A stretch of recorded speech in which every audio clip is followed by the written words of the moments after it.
Hello Internet. I wanted to do a quick video talking about what makes a good wet palette. Now there are plenty of videos out there that tell you why you should use a wet palette and how to make a wet palette and what materials go in your wet palette and all the goodness that is a wet palette. But what I couldn't find when I was preparing to switch over from a regular palette to a wet palette was anybody explaining exactly what makes a good wet palette.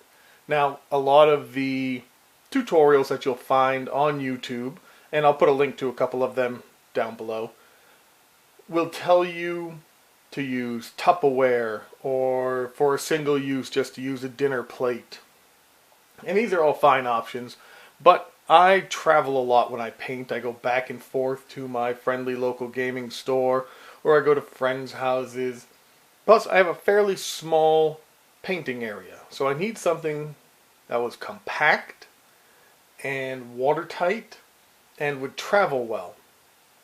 I found two options. The first, which is my least favorite of the two, is this watertight container by Plano. Now I picked this up at the Walmart for just over $5.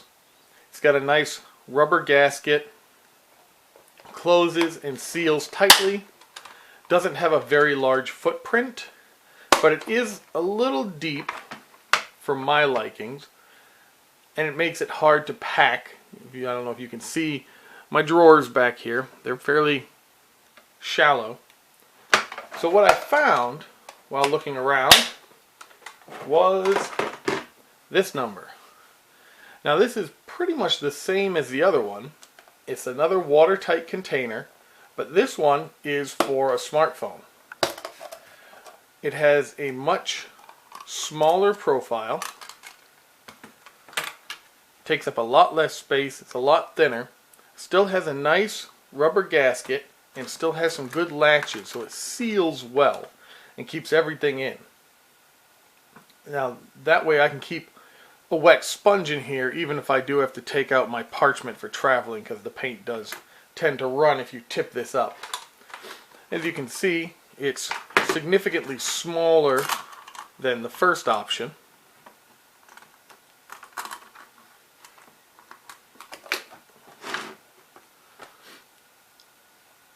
And I think makes a much better option for your wet palette. I found this one at my local Menards. I don't know if you have a Menards where you are, but any Walmart or Kmart, Target, Shopko, hardware store, what have you, will probably carry something like this.